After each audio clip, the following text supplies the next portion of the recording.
Bonsoir à tous. Alors aujourd'hui, on est en comité restreint au Prichem avec les restrictions. Donc on va essayer de faire un petit cours entre nous, Bezrat Hachem, qui est diffusé, je crois, en direct sur YouTube. Donc pour ceux qui veulent voir.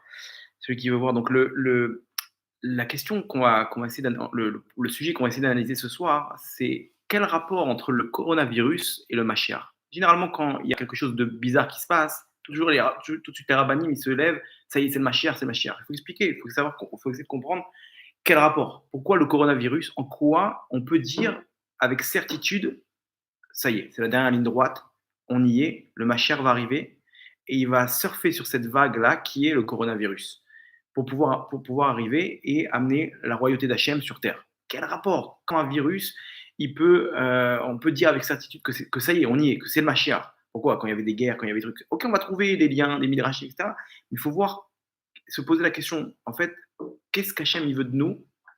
Qu'est-ce qu'Hachem il veut avec ce virus-là pour qu'on puisse savoir qu'est-ce qu'on a à faire pour avoir le Mashiach. Et donc, c'est ce qu'on va essayer d'expliquer ce soir et d'analyser dans Hachem.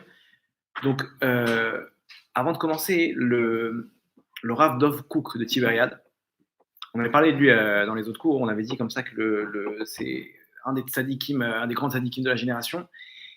On avait dit comme ça qu'il est prié aujourd'hui presque toute la journée. C'est-à-dire qu'il a une force de tfila, il prie entre 7 et 8 heures par tfilote, par tfila. Ouais, il finit Il, voilà, il prie au net, il rentre dans Shacharit, il fait la tfila, il finit après 7-8 heures, mincha, arvit, il dort une ou deux heures, il étudie un peu la nuit et rebelote. Et lui, il est. On peut faire le cours Nishmat Chaim Ben Léa. Chaim Ben Léa, chez Ashioye, les Louis Nishmato Bezrat Hashem.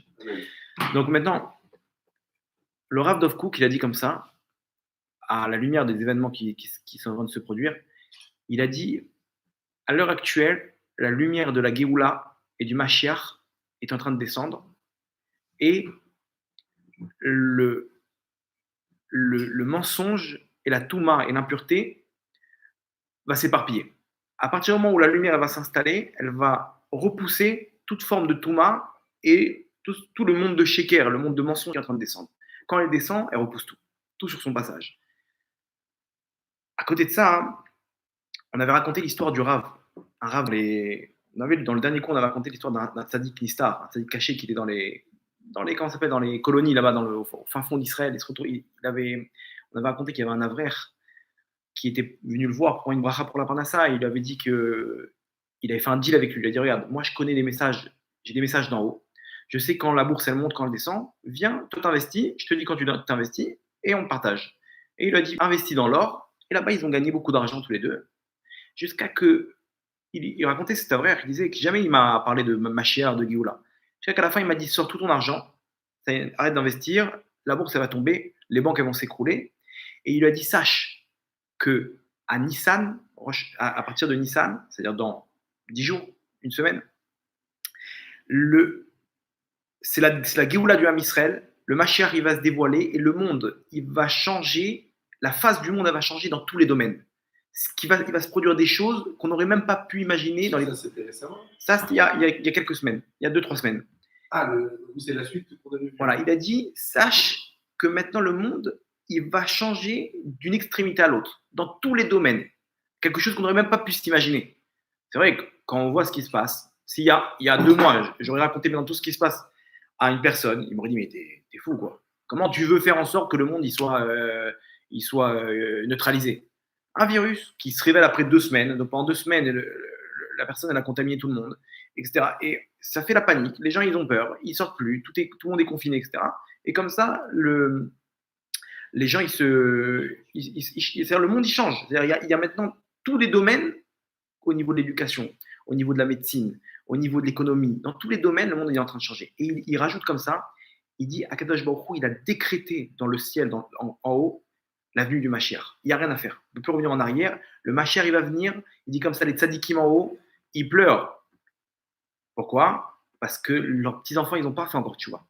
Ils veulent que tout le monde soit là. Ils supplient à Akadosh Baruch Hu, reporte encore un peu.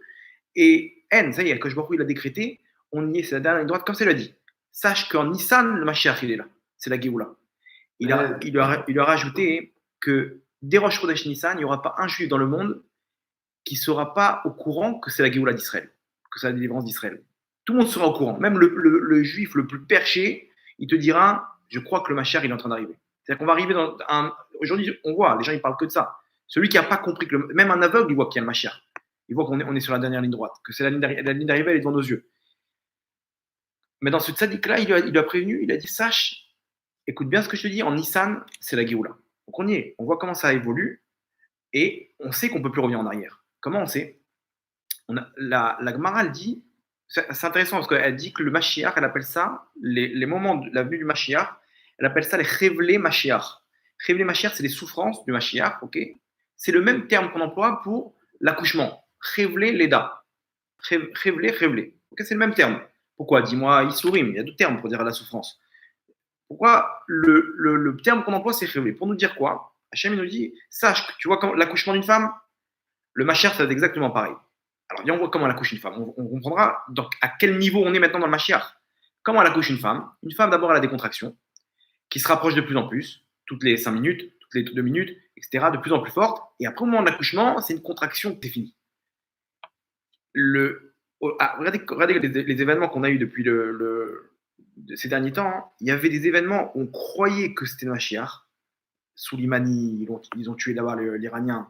On voit l'Iran, il menace d'envoyer des missiles sur Israël. Les réchauffements avec le Hezbollah, le Hamas, etc. On voit, il y a des événements où on se dit, ça y est, on y est, etc. Machin, et d'un coup, du jour au lendemain, accord de paix. L'Égypte, ils ont fait un accord entre le Hamas et Israël. Finalement, l'Iran, ils ont rien fait, ils n'ont pas riposté. Les États-Unis, ils n'ont pas un truc, machin. Bon, ça se calme. Donc c'est quoi? C'est des contractions. Aïe, hop, c'est bon, ça va mieux. Et là, comment tu te sens? C'est bon, bon, Hachem. La vie, elle continue. Après une contraction, ça s'arrête. Une contraction. Maintenant, là, c'est pas une contraction. Là, c'est pas quelque chose, on sait que ça va durer 2 semaines, et ça y est, Baruch Hashem. On entend les gens, ils sont optimistes. Ils disent non, mais ça va, faut pas s'inquiéter, ça va durer dans 2-3 semaines, c'est terminé, tout ça. Non, on voit bien que plus ça va, plus ça empire. Comment on voit ça? Parce que d'autres pays, ils sont à un stade plus avancé, et on voit dans quel état ils sont. L'Espagne, l'Italie, la Chine, ils sont tous confinés. La France, bientôt, ils sont tous confinés. Et ils ont commencé avec 250 blessés, 250 malades, 300, 2000, 20 000. C'est exponentiel.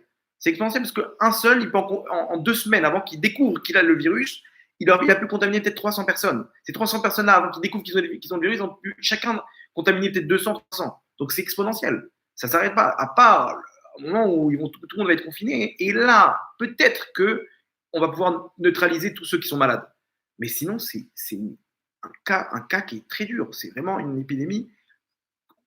Ils ont levé les mains. Ils ne savent pas quoi faire. Voilà, ils sont pessimistes, peut-être comme ci, peut-être comme ça, etc. À chaque fois, ils cherchent la petite bête. D'un coup, là, quand c'est ma chère, arrêtez, ça va passer 2-3 semaines, c'est bon, il ne faut pas exagérer. On viendra en Israël à Pessah. Ils n'ont pas compris. Plus ça va, plus ils sont en train de fermer les frontières. J'ai quelqu'un qui m'a dit. Il n'y a plus d'hôtel. Hein.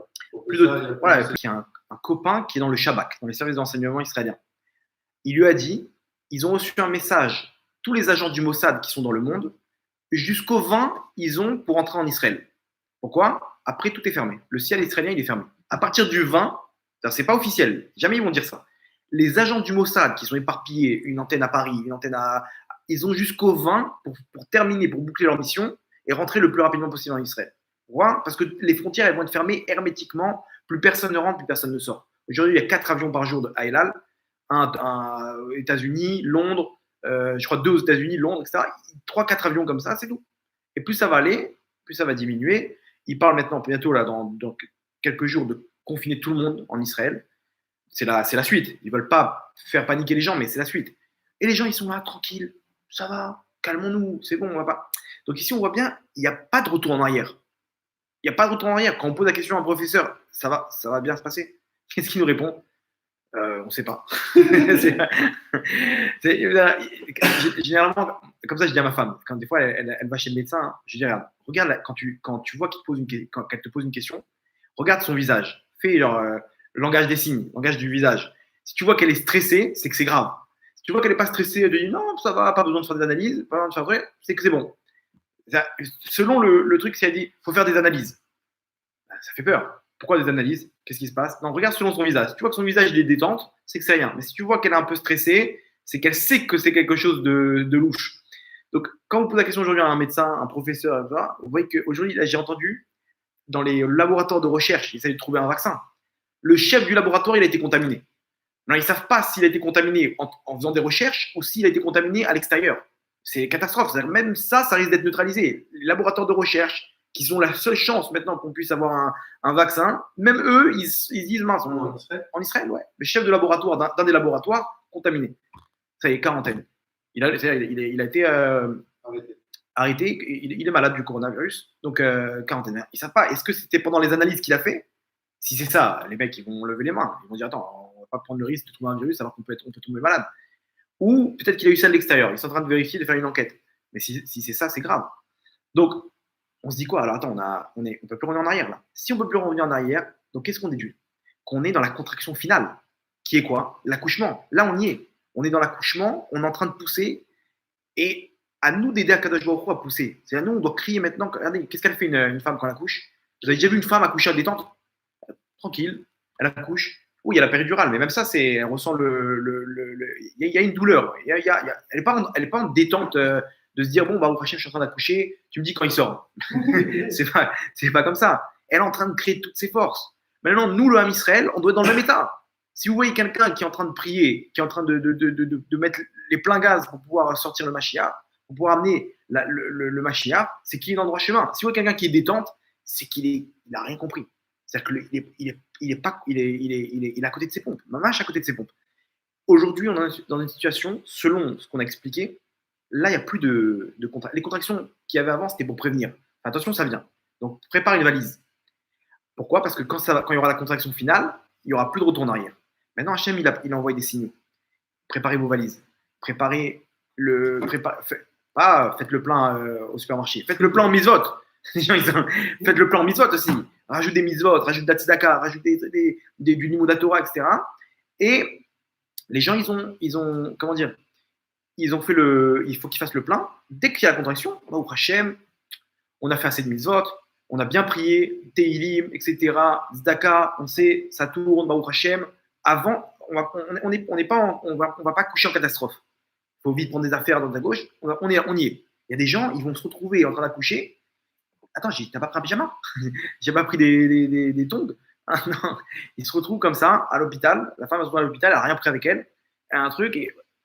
Donc, c'est exactement le même cas. Ici, Akadosh Baruch Hu, il a fait comment ça s'appelle?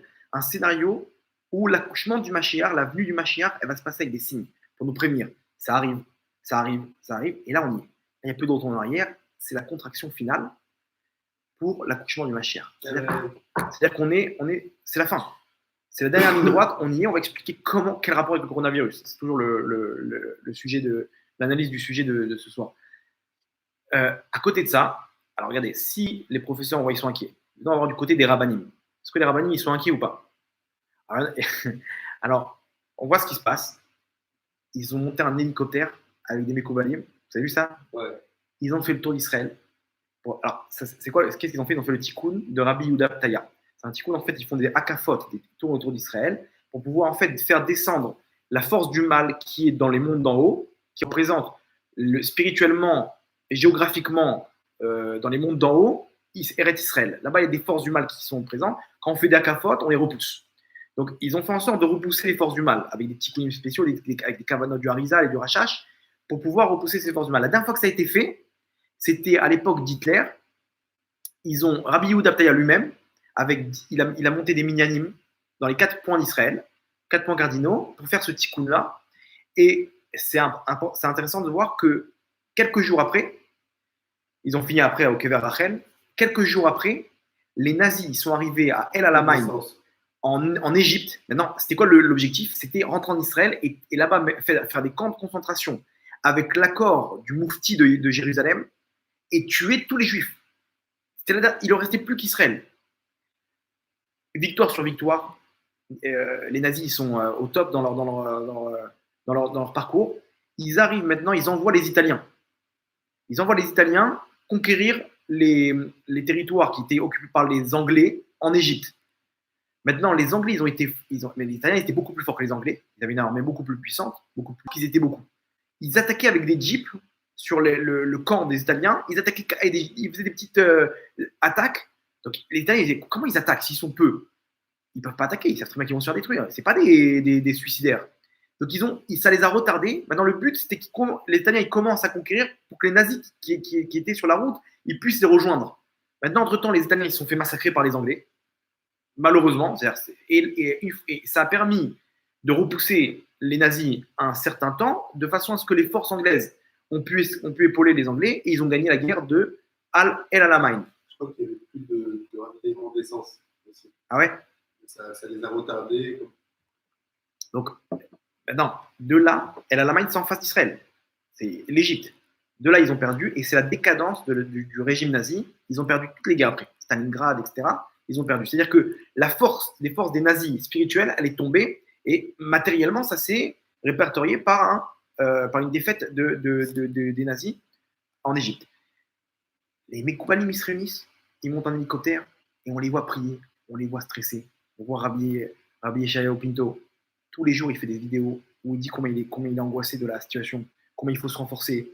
On voit le Rav Dov Cook, dont on a parlé tout à l'heure. Prière, il prie du matin au soir. Il est maigre, il ne mange pas. Des jeunes sur jeunes. Le Rav Pinto, il prend sur lui des épreuves et des souffrances. Et tous, il y a un de ses élèves, il m'a dit, je lui dis, il a quoi comme cancer? Il a le cancer. Tout le corps. Il ne peut plus mettre les tefilines. Il a comment ça s'appelle? Il ne peut plus faire ses besoins, etc. Il est dans un état catastrophique. Et il prend toutes les souffrances du Ham Israël. Et j'ai entendu aussi, il y a des tzadikim qui sont réunis à Tel Aviv, des grands tzadikim. Vous savez qu'il y a 36 tzadikim qui tiennent le monde. En Israël, 36, et en Route Laretz, et en Zumal. Et ça peut être quelqu'un de simple dans la rue, un petit vieux comme ça. On le voit, il fait des divinités et tout, mais c'est un Mekoubal énorme, Talmid Racham, Tzadik, Midot. Il y en a 36. Il y a le chef de ces 36 là, le Roche des Lamed Vav, on les appelle. Les Lamed Vav, c'est les 36. Et il y en a 10 de ces 36-là qui se sont réunis à Tel Aviv. Alors, il faut savoir qu'il y en a 10 qui sont tout le temps à Tel Aviv. Ils tiennent Tel Aviv, parce que vous savez qu'à l'époque de Sodome, Avram, quand Hachem a voulu détruire la ville, il a dit à Avram, voilà, je vais détruire la ville. Qu'est-ce que tu en penses? Avram, il dit non, et s'il y a des tzadikim là-bas, s'il y a 50, tu détruis? Hachem dit non, s'il y a 50, je ne détruis pas la ville. Il cherche Avram, il ne trouve pas. Il dit s'il y a 45, 40, 10, à la fin, il descend jusqu'à 10. Si tu me trouves 10 tzadikim, je ne détruis pas la ville. Il ne trouve pas. Il descend à 5. Non, Avram, il reste sur 10. De là, on déduit que si dans une ville où il y a les pires avérotes, il y a 10 tzadikim, la ville, elle est protégée. Vous vous rendez compte? Un minyan de tzadikim, la ville est protégée. 9, non. 10, oui. Parce qu'on a vu qu'Avram, il n'a pas dit, et si on a 9? Et si on a 5? Donc, qu'est-ce qu'ils font ces tzadikim? Pour qu'une personne puisse encore faire tchouva à Tel Aviv, il reste constamment 10 là-bas. Parce que si jamais il y en a un qui sort, peut-être que le nombre d'avérotes, il risque de porter une accusation sur la ville, et il se peut qu'il y ait des attentats, des catastrophes, des morts, etc. Pour protéger la ville. Pourquoi il veut protéger la ville? Pour qu'il y en a qui puissent faire tchouva. Il y en a un qui fait tchouva, ils vont gagner. Et là-bas, maintenant, 10, ils se sont réunis là-bas, dans une synagogue à Tel Aviv, et ils savent que c'est la fin des temps. Ils savent qu'il y aura des problèmes, etc. Ils ont pris sur eux chacun des souffrances. Chacun maintenant, dont 2 qui ont pris des humiliations. C'est-à-dire que lui, il a pris sur lui des humiliations, que maintenant, après, derrière, peut-être que la presse ou quoi que ce soit, ils ont monté un truc pour pouvoir descendre la Torah comme ils aiment bien le faire. Mais c'est peut-être pas sûr que c'est ça. Peut-être c'est un coup monté, comme il y a eu pour plein de rabbanim, Yosef Hatzadik. Lui-même, à l'époque, on aurait ouvert les journaux, on aurait dit quoi? Il est parti avec la femme de Potiphar, tu te rends compte? Le fils de Yaakov Avinu, il a voulu violer la femme de son maître. C'est pas possible, ça. C'est les gens, tu te rends compte? Comme quoi? Alors qu'en fait, non, c'est elle qui a voulu, elle a monté tout un truc, etc. Donc 2 tzadikim parmi ces 10-là, qui ont pris sur eux des humiliations, c'est pas grave, qu'on déchire notre nom, mais qu'on n'arrive pas à ce que l'âme Israël y souffre. Donc on voit tout ça, les tzadikim y prient, etc., les hélicoptères, les trucs, on se dit, quoi, ça y est, c'est la fin. On est comment ça s'appelle? On est dans une situation où il n'y a plus de retour en arrière.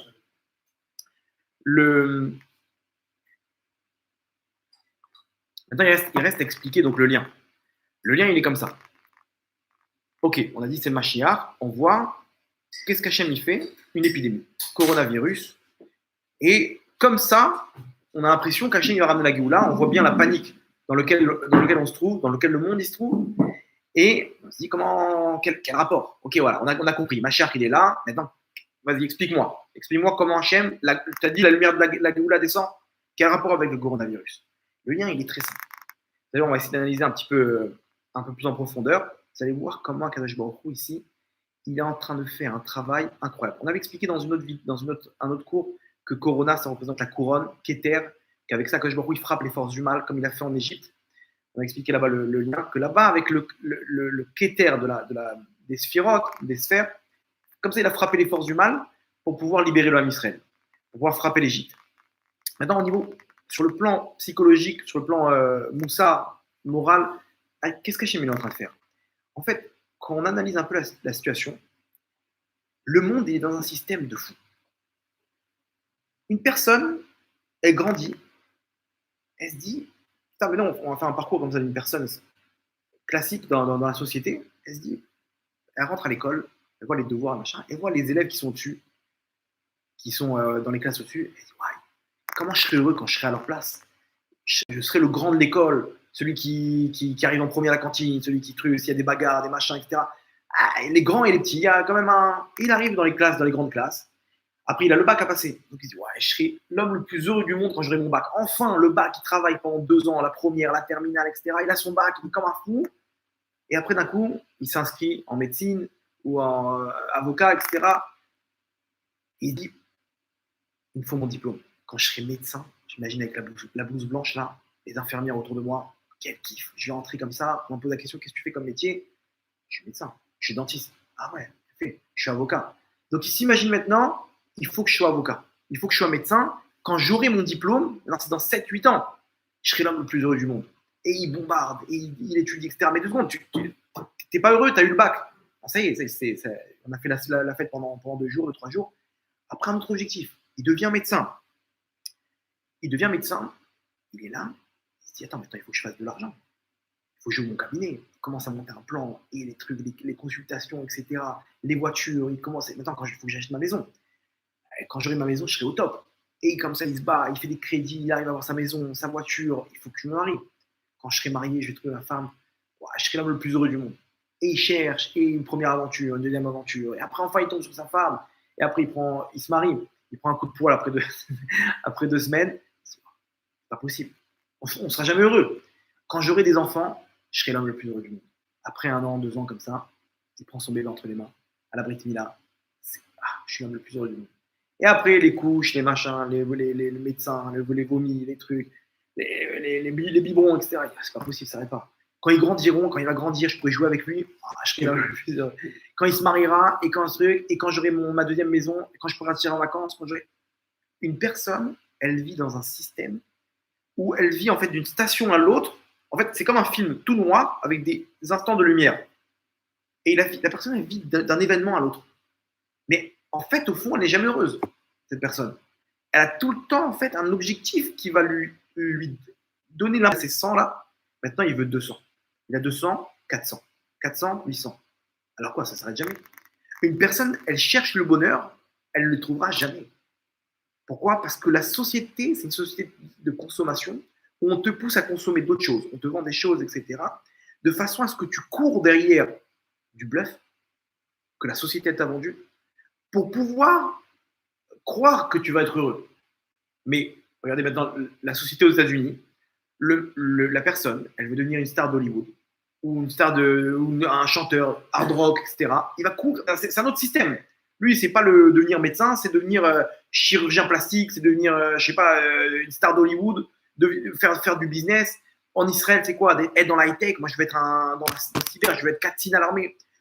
Il va se retrouver au Brésil, il va être, footballeur professionnel. C'est son objectif. C'est-à-dire maintenant, il va construire selon cet objectif-là. Et Stam, Ronaldinho, par exemple, qui jouait dans les favelas au Brésil, quand il est devenu, maintenant, son objectif de devenir footballeur. Il est devenu footballeur, il a touché ses premiers millions, je crois que ça l'a rendu heureux. Au début, il a commencé à dépenser, il a commencé à kiffer, etc. Il est resté à la fin le même vide à l'intérieur. Triste, dans la routine du monde, Maintenant, il a 3-4 maisons. Il n'y a plus rien. Il joue au tennis là-bas avec la machine qui tire les balles tout seul. La piscine, il en a marre. Et quoi, tu me disais, quand on jouait avec une balle en papier, tu me disais, moi, quand je serais footballeur, je toucherais mes premiers dollars, alors, je serais là le plus heureux du monde. Et pourtant, rien du tout. Le mec, je sais pas, en Inde, son rêve, c'est d'avoir sa vache à lui, sa propre vache. Tu crois qu'il va être heureux quand il va avoir sa vache? Choum d'avoir, rien du tout. La personne, elle court derrière un monde imaginaire. Ça dépend où il a grandi, qu'on lui vend, ça dépend de la société dans laquelle il se trouve. Et il est dans une course contre la montre pour pouvoir arriver à remplir, à mettre des V sur les conditions que la société lui demande de remplir.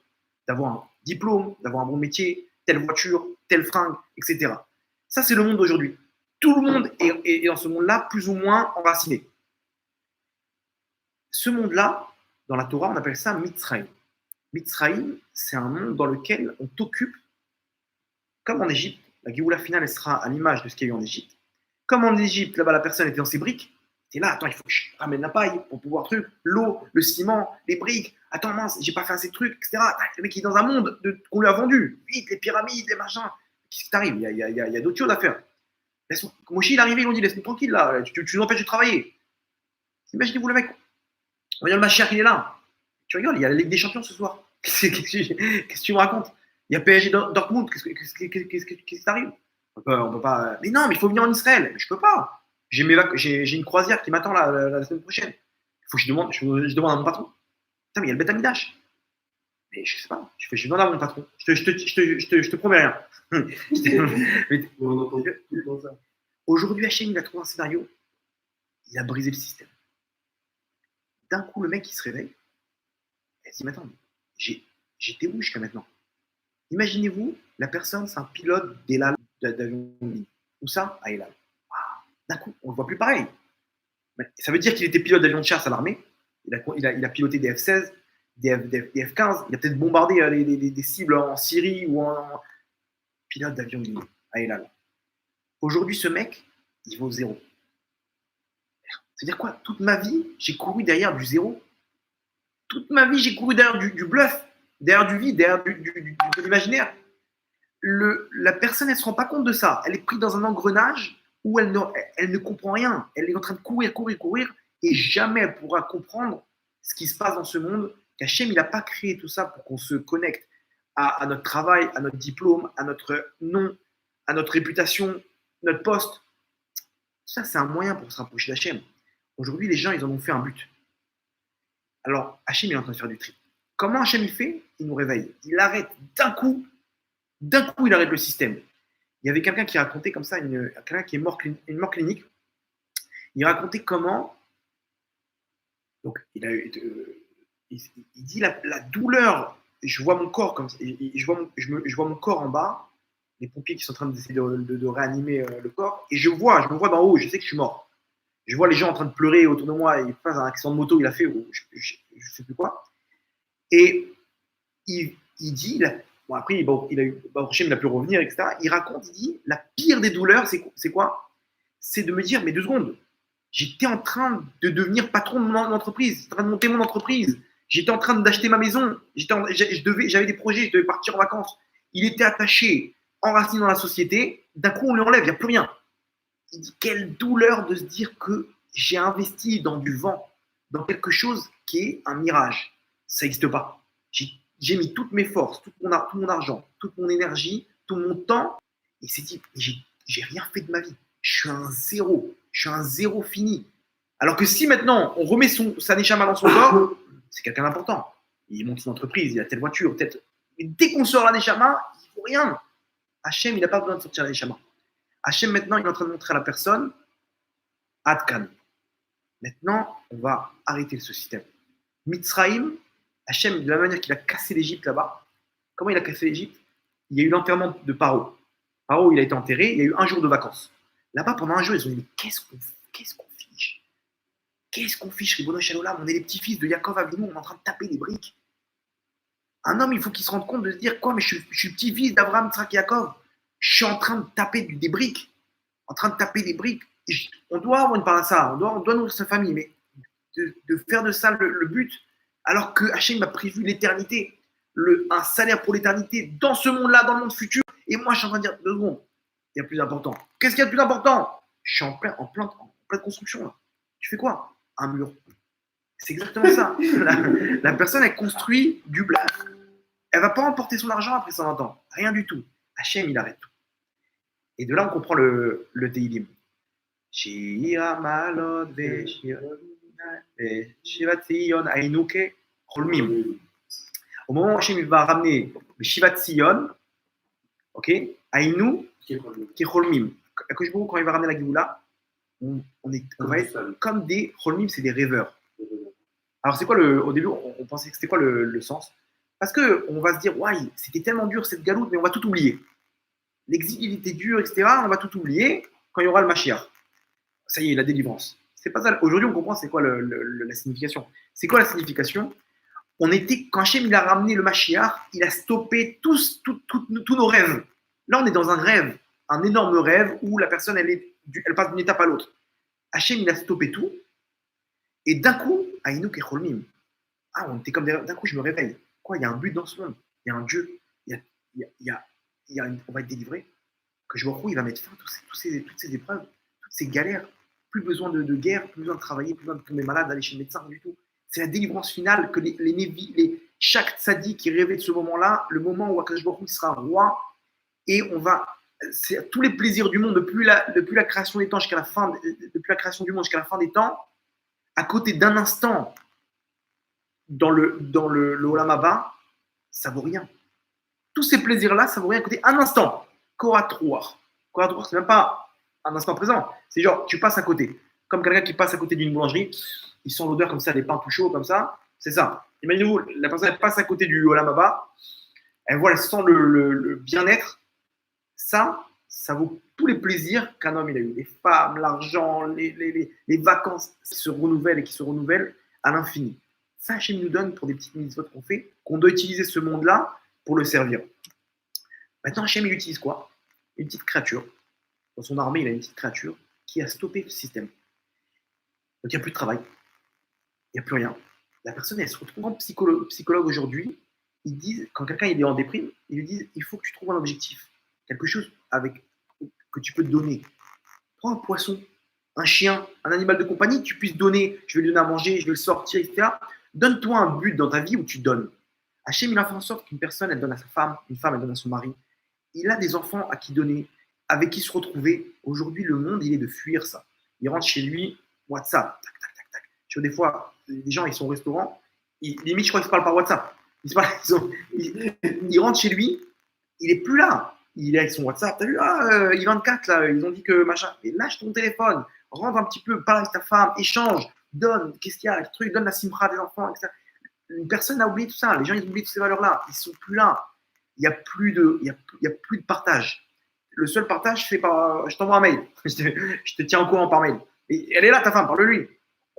Je sais pas, j'ai un peu. Ça m'a saoulé un petit peu d'échanger. Il faut écouter, il faut truc. Les gens, alors c'est ça le bonheur. Le bonheur, c'est quand tu donnes. Quelqu'un, on lui donne 1000 shekels, on lui distribue. Comment il va se sentir? Ouais, j'ai fait kiffer une famille, je leur ai donné de quoi acheter Shabbat, etc. Il se sent bien. Quelqu'un, il a été à un cours de Torah, il s'est construit, il a compris qui il est, d'où il vient, sa neshama, d'où elle vient, etc. Il kiffe, il sort, il a envie de manger le monde. Il se sent bien. C'est quoi? La neshama. La neshama, elle aime donner. Ouais, toute la Torah, c'est que des dons. Le corps, il aime prendre. Le corps, il est fini.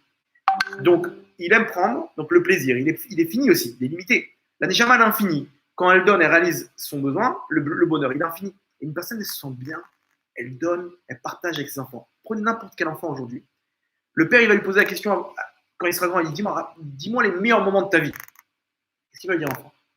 Les meilleurs moments, papa, c'était quand on allait se promener, toi et moi, à la pêche. On discutait, on rigolait. Quand maman allait éplucher les pommes de terre là-bas Shabbat et elle chantait une chanson. Et quand des instants gratos. Attends, mais je l'ai amené au parc Astérix. Une personne, elle aime les échanges. C'est les meilleurs moments qui sont gravés dans le cœur d'une personne, c'est ça. Que je me retrouve, il me dit, c'est à la maison. Qu'est-ce qu'Hachem il veut maintenant? Partage. Maintenant, on va retourner dans les proportions. Arrêtez de sortir des proportions. On va remettre tout dans ses proportions et vous allez voir que vous allez être heureux. Hachem, il est en train de casser ce monde de déprimés où la pilule qui est le plus vendue au monde, c'est le Prozac, antidépresseur. Dans le monde, dans la génération où il y a le plus de matérialité, La pilule qui est la plus consommée, c'est le Prozac. Comment c'est possible? Les gens, ils sont déprimés. Pourquoi? Parce qu'ils ont oublié les valeurs. Hachim, il est en train de mettre les vraies valeurs. On voit aujourd'hui aussi, d'un coup, les gens, ils deviennent humbles. Il y a plus de... Le mec, c'est un professeur. D'un coup, il fait plus le malin. Avant, à l'époque, t'inquiète pas, je sais quoi faire, je gère. Aujourd'hui, les gens, d'un coup, ils sont devenus humbles. Il n'y a plus d'orgueil. La personne, elle est milliardaire, ça ne vaut plus rien. Du monde du Sheker, la lumière de la Géoula, elle est en train de d'éparpiller tout. Comment? Avec un virus. Hachem, il est en train de casser toutes les formes de... Aïnou Kecholmim, on se réveille d'un rêve et la personne, elle commence à se remettre dans les proportions. Hier soir, j'étais à un mariage, mon cousin, je profite de souhaiter Mazal Tov, David et Keren. Mariage incroyable. Alors, vous savez, les restrictions, 10 personnes, pas plus. Le mariage, il devait être mardi. Donc, à l'époque, il y avait restriction de 100 personnes.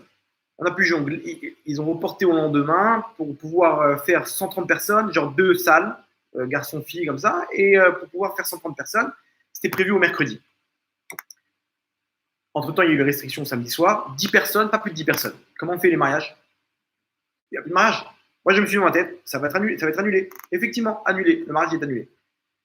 Dimanche, donc hier, mon père, il m'appelle, il me dit, ce soir, c'est le mariage. Pourquoi?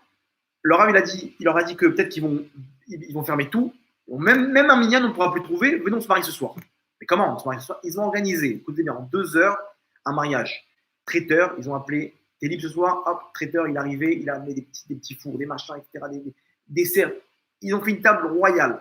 Décorateurs, ils ont fait là-bas, dans un penthouse à Beit Vegan, un grand penthouse avec une grande terrasse. Ils ont fait là-bas une salle de mariage. Roupa, fleurs, etc. Ils ont une beauté, le truc.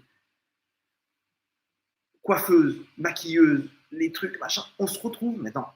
T'as plus de 10 personnes. Dans 10 personnes, dans la salle où le khatan était 10 personnes, les copines dans une autre salle, 10 filles, etc.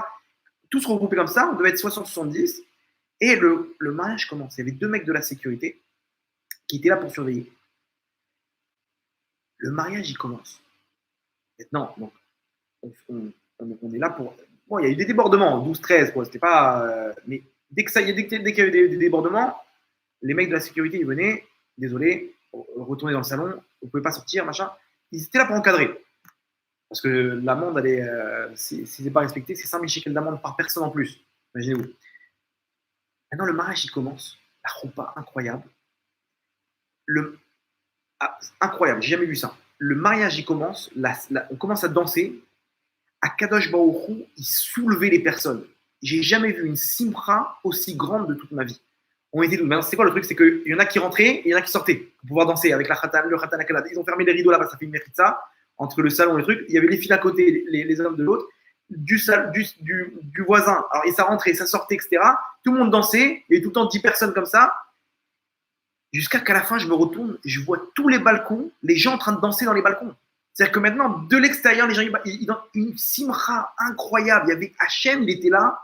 On n'était pas 10, on était 11. Il y avait Hachem là-bas qui portait tout le monde. Les gens, c'était limite, on sentait là, il n'y a plus de problème. Hachem, il était là. Quand Hachem, il est là, il y a la bracha. C'était netto un mariage pour Hachem. Donc, Hachem, il était là à 100%. Les mariages d'aujourd'hui, ce n'est pas 100% pour Hachem. Il y a 100%, il y a un petit pourcentage pour le foie gras, il y a un petit pourcentage pour comment elle habille telle personne, quel brushing elle a fait, etc., quelle chaussure elle a mis, le photographe, le truc, les machins, les cadeaux. Et bon, Hachem, il a demandé aussi qu'on se marie. Et là, c'était un mariage à l'ancienne. C'était que le mariage. Il n'y a rien d'autre. Rien d'autre. Le mariage, il n'y a pas de tménique de attends, on va sortir les papillons au moment où la mariée va passer, qui vont se rentrer dans les cheveux de la mariée avec les feux d'artifice au moment où il va éclater le verre. Arrêtez, ils ont perdu les proportions, les gens. Aujourd'hui, hier, c'était un mariage. À la fin, même les mecs de la sécurité dansaient dans le mariage, pour vous dire.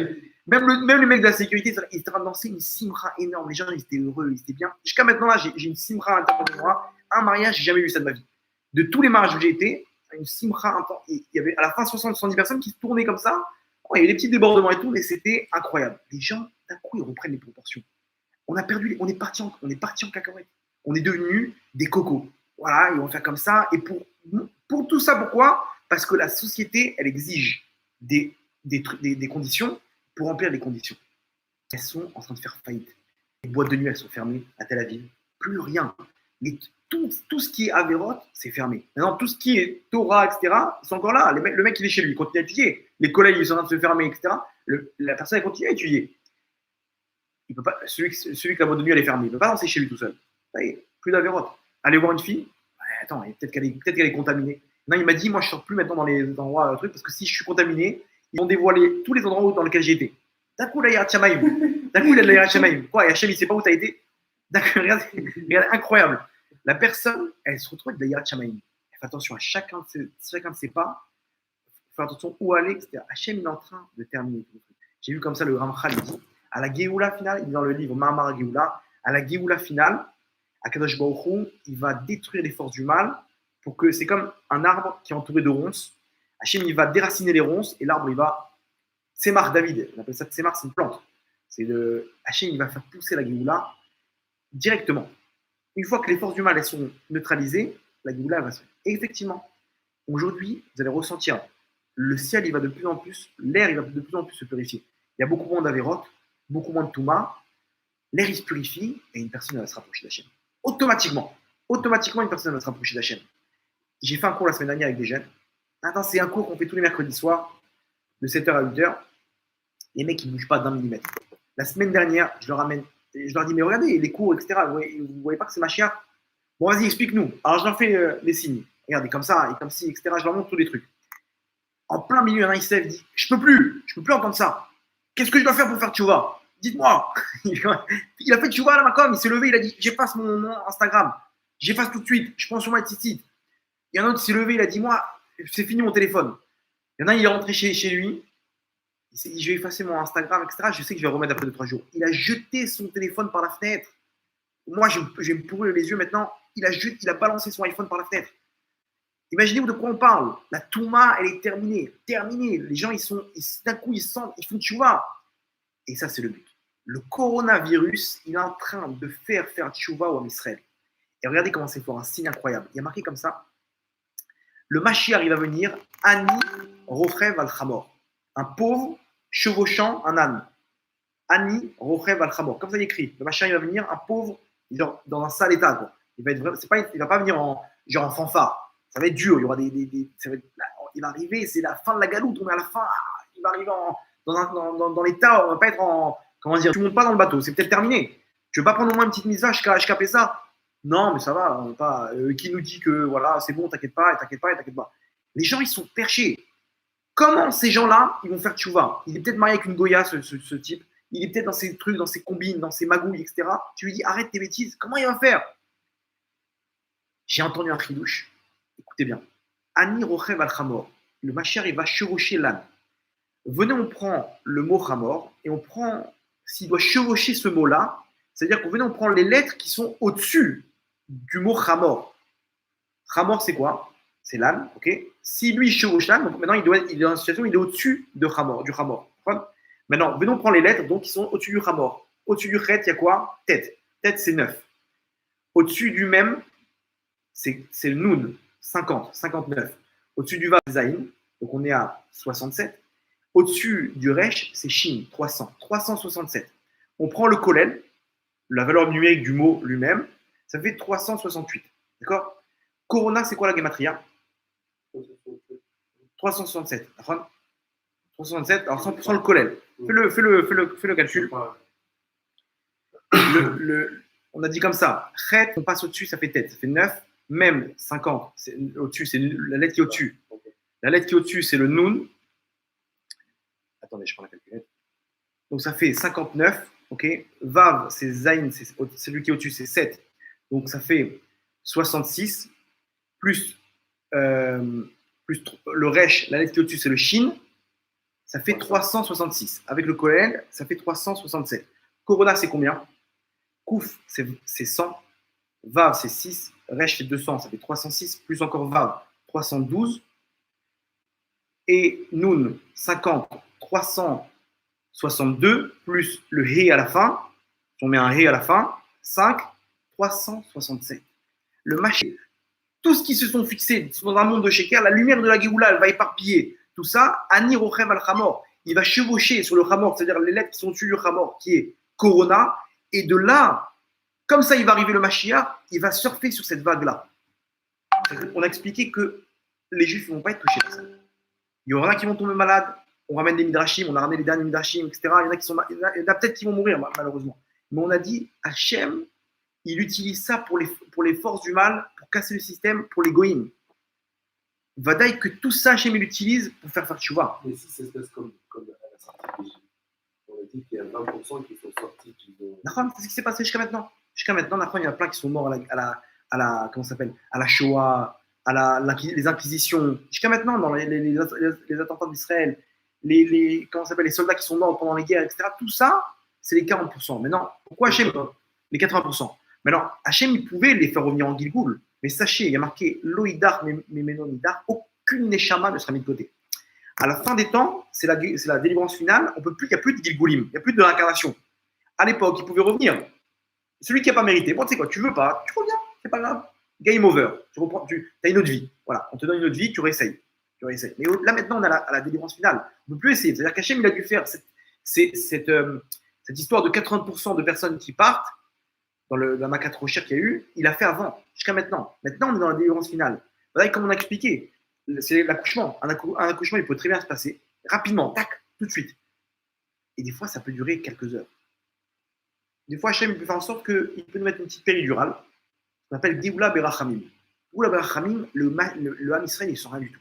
2-3 semaines, comme vous allez voir là, ça va se passer. Ça va s'accélérer, les souffrances, etc. Hop, ça y est. D'un coup, on va entendre à la télé, vous allez voir, déclaration, le Mashiach est arrivé, on va savoir c'est qui. Il sait déjà qui il est. Il sait déjà, ouais, il faut faire des courses pour 6 mois, etc. Là, le Ham Israël, il va être là. Non, tout ce système-là, il est fait pour se rapprocher d'Hachem. Comme on a expliqué, le Mashiach, il chevauche le Corona, selon les gématriotes, et de là, à Kadosh Baruch Hu, il va ramener les gens à la tchouva. Parce que là, les gens ont peur. Quand une personne a peur, quand on lui a enlevé tous ses rêves, tous ses objectifs, à Kadosh Baruch Hu, il remet les gens à leur place. Ça y est, la personne, elle reprend ses esprits. Elle n'était plus elle-même. Une personne aujourd'hui, elle est le fruit de ce qu'on lui a dit, ce qu'on lui a fait comme remarque, les compliments qu'on lui a dit, dans quel entourage elle se trouve, ce qu'elle voit à la télé, les films, les machins, etc. Elle n'est pas elle-même. C'est une somme de toutes ces choses-là. Un jour, on lui a dit « Ah, c'est pas beau le rouge sur toi », ça y est, cette personne ne va plus mettre de rouge. Pourquoi? Parce qu'elle vit selon les critères de la société dans laquelle elle se trouve. Je veux dire, on ne peut pas juger. Aujourd'hui, le monde il est comme ça. Vous savez pourquoi? En fait, sur le sens profond psychologique, il faut savoir qu'une personne, le monde, il court derrière quoi? Au fond, c'est quoi le but de chaque personne? C'est simple. Le monde, il court après l'amour. L'amour. L'amour avec un grand A. Les gens, ils cherchent l'amour et la chaleur. Ils cherchent à trouver de l'amour. D'où on voit ça. On voit le discours qui est fait dans les chansons, dans les films, c'est que de l'amour. Tout le temps, ça parle d'amour. Ça parle d'histoire d'amour, d'une relation amoureuse, etc. C'est que ça. C'est l'amour. Maintenant, aujourd'hui, on est dans une génération où il n'y a plus d'amour. Il n'y a plus des parents, ils n'arrivent plus à donner de l'amour à leurs enfants. À l'époque, nos grands-mères, elles prenaient leurs enfants, elles les berçaient avant de dormir, elles leur chantaient des chansons, elles les de plaire.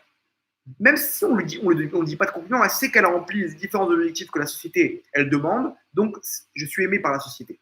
Et donc, j'ai reçu l'amour qu'il faut. Mais si une personne, elle est comblée d'amour par ses parents, elle n'a pas besoin de chercher l'amour de la société. C'est ça aujourd'hui, ce qui se passe, c'est que la génération, elle est tellement matérielle parce que les gens, ils ont besoin de trouver l'amour chez d'autres. Alors, vous allez me dire quoi? Hachem est en train de casser ça. Vous savez pourquoi? Hachem, il casse le système. Il est en train de nous dire, arrêtez de chercher l'amour de la société. Maintenant, moi, je vais vous donner cet amour. Je vais vous combler. Je vais vous montrer combien je vous aime. Vous allez voir les multitudes de miracles. Il y a marqué Ar Enoni Flaot. Hachem va nous montrer les merveilles. Nun Plaot. 50 fois plus de miracles qu'il y a eu à la sortie d'Égypte. À la sortie d'Égypte, il y a eu combien? 10 plaies. Là, il y aura combien? 50 plaies. Mais imaginez où chaque plaie, le mec, il se balade. Il y a un lion il est en train de caresser un lion. Tranquille, dans la rue. Le lion, il voit un Égyptien, il le terrasse. Il vient, il le massacre. Alors que juste avant, ce même lion-là, le juif, il est en train de le caresser tranquille, inoffensif. Il prend de l'eau, c'est de l'eau. Il donne ça à l'Égyptien, c'est du sang. Imaginez-vous comment un juif à l'époque, il voit, il se dit, mais gâtés par Hachem. Hachem, regarde comment il nous aime. Il nous montre comment la nature qui dirige dans tous les domaines, que ce soit dans le microscopique, dans les mazalotes, etc., il contrôle tout. Et tout ça, c'est que pour moi, pour me sauver, pour me sortir d'Égypte. Hachem Rabota, il va nous montrer la même chose. Hachem, il nous sort d'Égypte maintenant. Il nous sort de notre galoute. Bientôt, vous allez voir les cadeaux qu'il va y avoir. Aujourd'hui, il nous reste maintenant tout ce virus du corona. La personne, elle se retrouve, on lui a cassé tout ce monde-là, le système dans lequel elle se trouve, la Touma, etc. Elle crie pas d'amour, tout l'amour qu'elle a dans son cœur pour Hachem. Alors regardez comment c'est intéressant. Corona, ça veut dire quoi en hébreu? Koro, plus loin, na. Appelez-le, na, c'est Bevakasha. C'est-à-dire, je vous en prie. Na, c'est-à-dire, genre, c'est comme dire, je vous en prie. Koro, na, appelez. Corée, c'est l'icro, c'est appelé. Corona, appelez-le, s'il vous plaît, appelez-le. Levez les yeux vers le ciel. Non, mieux que ça, le Gaon de Vilna, il ramène un chidouche incroyable. Incroyable. Quand j'ai entendu ce chidouche-là, j'ai failli tomber de ma chaise. Accrochez vos ceintures. Il ramène comme ça le Mizmor Kaf des Teilim. L'Anatzer, Mizmor les David. Yanra Hashem Beyam Tsara. On dit tous les jours, voilà, après Ashré, le deuxième Ashré, après il y a un petit Mizmor qui est. Et ce Télim, on le dit aussi dans la fin de la couche. Exactement. Pour les délivrances. Pour les délivrances. D'accord. Azak. Donc ce Télim, il est relié à la délivrance. Maintenant, le Gaon de Vilna, il dit comme ça. J'ai imprimé ça de son Sidour. Le Sidour du Gaon de Vilna. Ok, il dit comme ça. Ce Mizmor, il correspond à. Il y a 70 lettres dans le Mizmor. 70 lettres, et chaque lettre, elle correspond à chacune des années de la fin des temps. À la fin des temps, il y aura 70 années de délivrance, de Chevlé Mashiach. Donc, chaque lettre, elle fait une allusion à une de ces 70 années de la délivrance du Mashiach. Maintenant, on ne sait pas quand est-ce qu'elles ont commencé ces années. Ils ne nous donnent pas d'allusion, de remède par rapport à ça. On ne sait pas quand ça a commencé. On sait qu'il y a 70 ans de Chevlé Mashiach. On voit bien depuis la création de l'État d'Israël, etc., qu'on y est. Maintenant, est-ce qu'on est dans la dernière année? On ne sait pas. On a ramené le dernier cours, tous les signes, que c'était Tav Shin Pe, cette année-là. Nissan, etc., tout ce qu'on a ramené. Tous les Gdolim, tout ce qui parle jusqu'à maintenant. Maintenant, qui nous dit qu'on est dans la dernière année? On se doute qu'on est dans la dernière année. Dans la dernière année. Maintenant, venons voir le dernier mot de ce Mizmor. On devrait trouver une allusion par rapport à ce qui se passe. C'est quoi la dernière phrase du Mizmor? Ameler Yanenu Beyom. Non. Ameler Yanenu Beyom Korenu. C'est-à-dire, si on est dans la dernière année, le dernier mot, c'est quoi? Korenu. C'est quoi Korenu? Korenu, tu enlèves le Vav, tu échanges le Vav et le Aleph, ça fait quoi? Corona. Le dernier mot, comment c'est possible que le dernier mot de ce Mizmor qui nous dit, qui ramène, c'est par rapport à la fin des temps, que le dernier mot devrait correspondre avec le Aleph, ça fait Corona. Maintenant, ça veut dire quoi Korenu? Ameler Yanenu, le roi, il va nous répondre, Beyom Korenu, le jour où on l'appellera. Le jour où on l'appellera, c'est-à-dire que Corona, ça veut dire l'appeler. Le jour où on l'appellera, à ce moment-là, par l'intermédiaire du Corona, Hachem, il va faire en sorte qu'on l'appelle, parce que les gens, ils flippent, et les gens, ils tremblent de peur, et les gens, ils disent, mais est-ce qu'on va vivre? Est-ce qu'on va mourir? Est-ce qu'on va être contaminé? Est-ce qu'on va être malade ou pas? Est-ce qu'on va pouvoir payer nos trucs, nos factures? On n'a plus d'argent, on n'a plus rien du tout. Les gens, ils vont lever les yeux vers le ciel, ils vont faire tchouva. Ils vont dire, stop, Hachem, on en a marre. On veut ta royauté. On veut plus. Ils vont appeler Hachem. Ils vont dire chacun, Hachem, je te veux. Je veux le Mashiach. Et chaque juif au monde, il va. Et à ce moment-là, qu'est-ce qui va se passer? À Meler Yanenu. Le roi, il va répondre. Hachem, vous voulez le Mashiach? Je suis là. Juste dites-moi, venez, on fait un vote. C'est-à-dire, si maintenant on faisait un vote parmi le Ham Israël, Hachem, il prenait chaque personne dans son cœur. Est-ce que tu veux le Mashiach, oui ou non? On n'a pas la majorité. Hachem, il est obligé de faire ce scénario et à c'est exactement l'allusion. À Meler Yanenu Beyam Korenu. Au moment où le Corona il va sévir, qu'est-ce qu'on va faire? Korenu. Corona, appelez-le s'il vous plaît, appelez-le. Chacun il doit monter dans le bateau. Parce que quand il va venir, celui qui ne l'aura pas appelé, il ne sera pas dans le bateau. Donc, pourquoi tu n'as pas appelé? Hachem va dire qui veut monter? Tu as juste à dire moi. C'est bon, tu lèves la main, c'est bon, lui là-bas il a levé la main, faites-le rentrer. Hachem il attend avec impatience. Et je vais vous dire encore mieux. Le Corona, c'est la plus petite chose qui va se passer maintenant. Les Gdolim aujourd'hui, ils parlent que le Corona, c'est rien du tout. À Purim, il y a un grand sadique. Après avoir bu, ses élèves ils l'ont attrapé. Maintenant, c'est Roi Kodesh. Ce qu'il dit, ses élèves ils témoignent que c'est de l'ordre du Roi Kodesh. Il sait ce qui se passe en haut. Quand il dévoile une information, ça se réalise. Ils lui ont dit, ils ont vu qu'il avait un petit peu bu et tout. Dis-nous ce qui va se passer. C'est la fin des temps ou pas? Le corona, c'est ça? Ce Purim-là, il y a la semaine dernière, il a commencé à rigoler.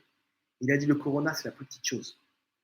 Dans 10 jours, une guerre va éclater, une guerre que le monde n'aura jamais connue.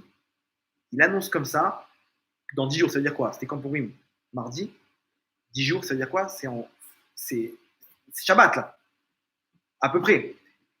Les Dolim, ils parlent d'une grande guerre. Maintenant, qu'est-ce qui se passe? Vous savez ce qui est en train de se passer maintenant? Vous croyez que Stam, Israël, ils exagèrent, ils veulent absolument confiner tout le monde? Il y a 250 malades. Ils peuvent très bien gérer le problème. Ils veulent confiner tout le monde. Pourquoi? Pour pouvoir attaquer l'Iran.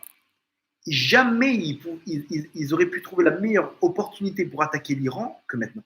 Pourquoi? Parce que, imaginez-vous, demain, ils attaquent l'Iran, le Hezbollah, le Hamas, le Djihad islamique et l'Iran et les milices chiites en Irak, chacun, ils envoient tout leur stock de missiles sur Israël. Est-ce qu'Israël ont assez de missiles pour repousser? Pas du tout. Maintenant, l'Iran, ils ne vont pas viser au hasard. L'Iran, ils ont des GPS où ils visent tous les lieux sensibles, comme les aéroports, comme les ports, comme les lieux où il y a beaucoup de personnes, les centrales électriques, centrales nucléaires, ils vont viser les lieux les plus sensibles. Maintenant, une personne, elle est dans son avion, elle apprend que l'Iran est en train d'envoyer plus de missiles, c'est fini. Un seul avion, il est touché par un missile, c'est 350 morts, 400 morts. Comment tu peux attaquer l'Iran en mettant tout le monde à l'abri en un instant? C'est impossible. Les gens ils vont rester coincés à l'étranger. Et aujourd'hui, il y a un scénario. Dans quelques jours, il y aura un scénario où chacun il sera chez lui. Plus d'aéroport, plus de canyon, plus de supermarché, plus rien du tout. Tout le monde est chez soi. Aujourd'hui, il y a des informations qu'Israël, ils ont passé des avions et des armes dans une base en Arabie Saoudite.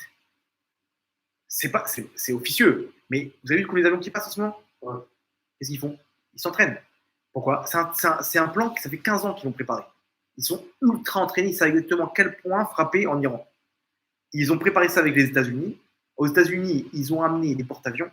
Ils ont placé des avions dans les bases en Irak. Israël, ils ont des avions en Israël. Ils ont des missiles qui sont prêts à partir. Ils ont des sous-marins qui sont postés. Et maintenant, ils ont placé des avions et des milliers de missiles en Arabie Saoudite. C'est secret. Personne n'est au courant de ça. Pourquoi? Parce que s'ils apprennent que l'Arabie Saoudite ils accueillent les avions d'Israël, ça va faire scandale chez les pays arabes. Pourquoi? L'Arabie Saoudite, ça les arrange. Ils sont ennemis de l'Iran. Comme ça, Israël, ils peuvent faire des allers-retours tranquilles. Ils sont à 2 pas.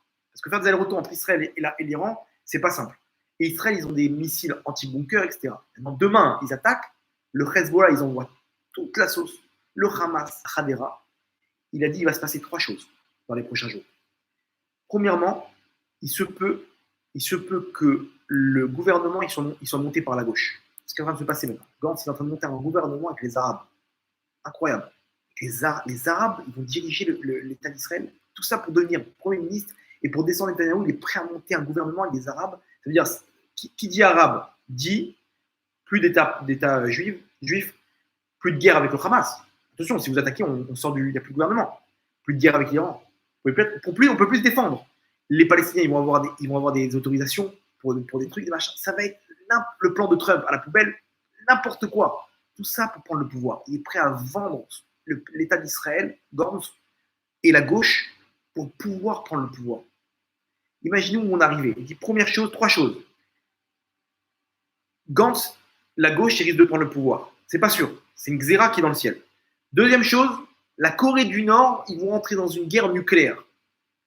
Troisième chose, il dit comme ça dans les prochains jours, Bachar el-Assad, il va se faire couper la tête. Pas un missile, pas une balle, il va se faire couper la tête. Vous allez voir que Bachar el-Assad, il va mourir. Comment? Il va se faire couper la tête. Et si Bachar el-Assad, il tombe, il y a un midrash qui dit que ils sont tombés en Libye, en Irak, la Syrie, il ne bouge pas. Bachar el-Assad, dans les prochains jours, on va voir si ça se réalise, vous êtes chaîne, mais c'est une guerre qui se prépare terrible.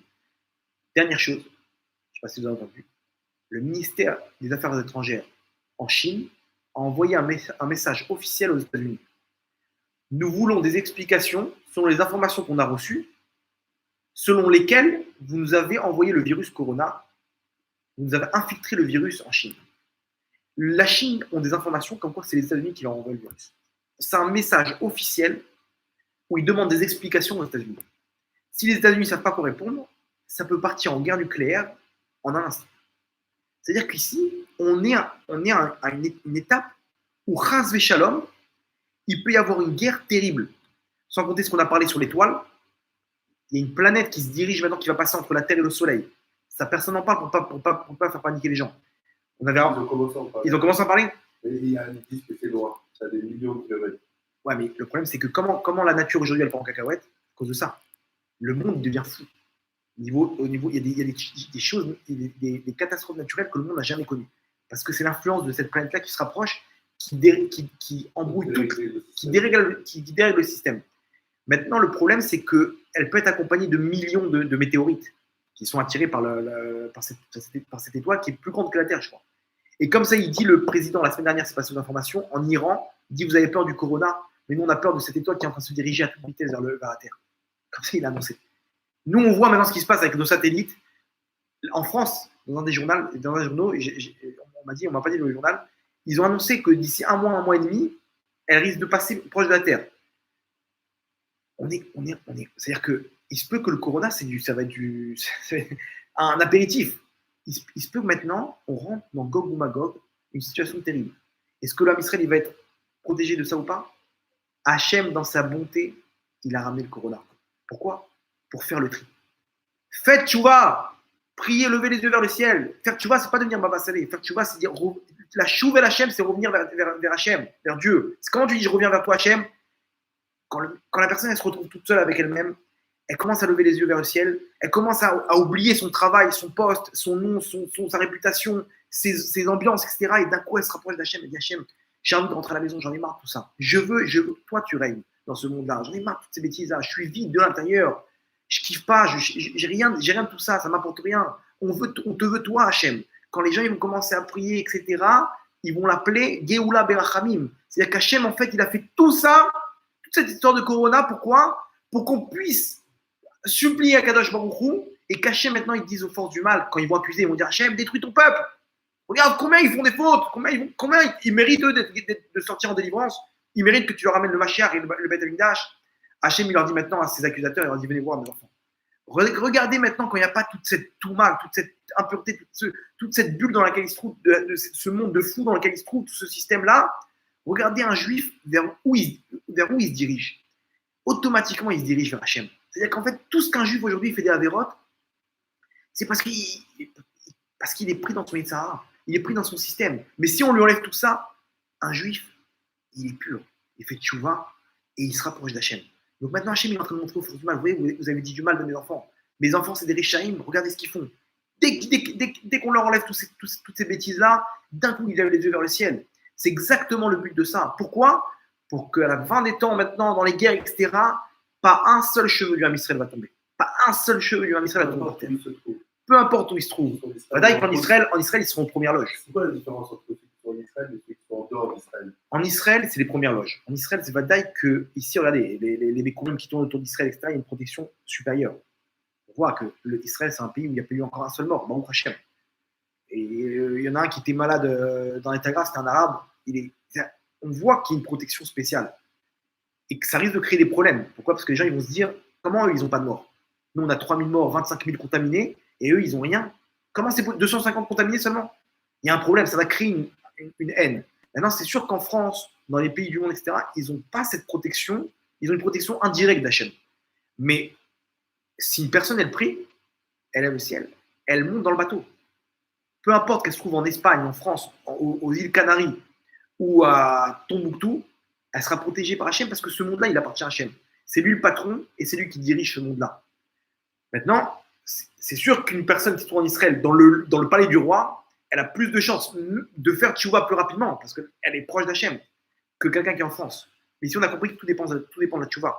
Tout dépend de c'est quoi tchouva? Revenir vers Hachem. Maintenant, une personne, il faut qu'elle revienne vers Hachem. Il faut qu'elle dise Hachem, j'ai tourné toutes ces années, mais c'est toi que je veux. Une personne, Corona, appelez-le. Appelez-le. Comme ça c'est le but. Le but du Corona, c'est pour se rapprocher d'Hachem. Hachem, il est en train de briser les méritzot, les barrières qui nous séparent de lui pour arriver jusqu'à lui. Et c'est là, on y est.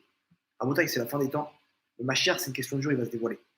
Ce qui va se passer maintenant, ça ne va pas se calmer. Ça va faire que s'accélérer. Pourquoi? Pour qu'Hachem puisse chercher que tout le monde monte dans le bateau. Maintenant, si une personne n'est pas encore dans le bateau, il faut qu'elle prenne ces informations-là et qu'elle le diffuse au maximum. Dire aux gens, Rabota, le Mashiach, il est là. Les signes sont là. Il y a des midrashim. J'avais prévu d'autres midrashim, mais on n'a pas le temps de les faire. Mais, comment dire, c'est simple. Tous les rabbinim parlent de ça. Aujourd'hui, on n'a pas dit Stam, le monde il est en ébullition, etc. Donc c'est Mashiach. On a dit pourquoi maintenant, chaque chose qui se passe aujourd'hui, ça vient ramener le Mashiach. C'est lié. Le lien, il est direct. C'est exactement pour ramener le Mashiach. Même un aveugle aujourd'hui voit que c'est venu le Mashiach. Il faut diffuser ça, que chaque personne, elle prenne sur elle d'aller voir, de parler à sa famille, de parler à ses proches, de leur dire, et si Mashiach il vient maintenant? Au moins, je capais ça. Ribono Shel Olam. Prends sur toi pour qu'on se retrouve à rien qu'à penser. Regardez ce monde dans lequel on se trouve. Akadosh Baruch Hu, maintenant, il va nous faire des cadeaux. Il va nous faire des cadeaux. À nous de faire des cadeaux, c'est Hachem. Je vous dis, Akadosh Baruch Hu, il va faire des cadeaux. Un juif, il sera fier d'être juif. Les goïms, ils vont supplier les juifs. Je t'en supplie, laisse-moi rentrer chez toi. Je vais être protégé par ces catastrophes. Laisse-moi rentrer laisse-moi sur le palier. Laisse-moi sur le palier, juste je sais que je serai protégé. Il va attraper un juif comme ça, il ne va pas le lâcher parce qu'il sait qu'un juif il sera protégé d'Hachem. Un juif, il lui arrivera rien. Il y aura des guerres nucléaires, des guerres mondiales, etc. Un juif, il lui arrivera rien, il sera protégé.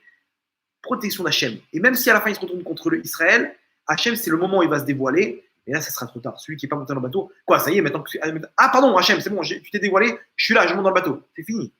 C'est fini. Akadosh Baruch Hu, maintenant, toute cette histoire de Corona, c'est pour ça. À nous de nous rapprocher d'Hachem. À nous même si on l'a fait, on ne peut pas se dire c'est bon, on y est. Non, parce qu'il y en a qui sont derrière. Il faut envoyer des bouées maintenant. Un maximum de personnes. Et une personne, il faut lui dire, Akadosh Baruch Hu, tu sais qu'il va nous faire des cadeaux maintenant. Regarde ouvre les yeux. Regarde dans quel état on se trouve. Regarde comment Hachem il est en train de protéger son peuple. À toi de faire un cadeau à Hachem aussi. Faire des cadeaux à Hachem aussi. Quoi? Prends sur toi un petit truc. Au moins montre à Hachem, voilà, moi j'attrape une corde. C'est quoi? C'est cette mitzvah. Moi, la tziniout. Moi, tfilin. Moi, un petit cours de Torah. Aujourd'hui, Baruch Hashem, il manque pas. Même s'il est chez lui, il peut regarder YouTube, il peut faire des millions de mitzvot. Il partage des cours, des machins, etc. Un homme, tout seul, il peut faire de ça un business où il a ramené des clients et des clients et des clients, des enfants d'Hachem. Et plus les enfants ils vont monter dans le bateau d'Hachem, mieux ça va se passer. Les cadeaux, ils seront là. Maintenant, travail, à nous de les prendre. Donc, Yeratson, Kadosh Baruch Hu, il ramène la Géoula Bekarov. Amen. On se voit le prochain cours au Beth Amikdash, Bezrat Hashem. Amen. Avec tout le monde, Géoula Berachamim Bekarov, Mira Be'amenu, Yero Enenu, Vismach Enenu, Bagala Udan Kariv, Venomar Amen.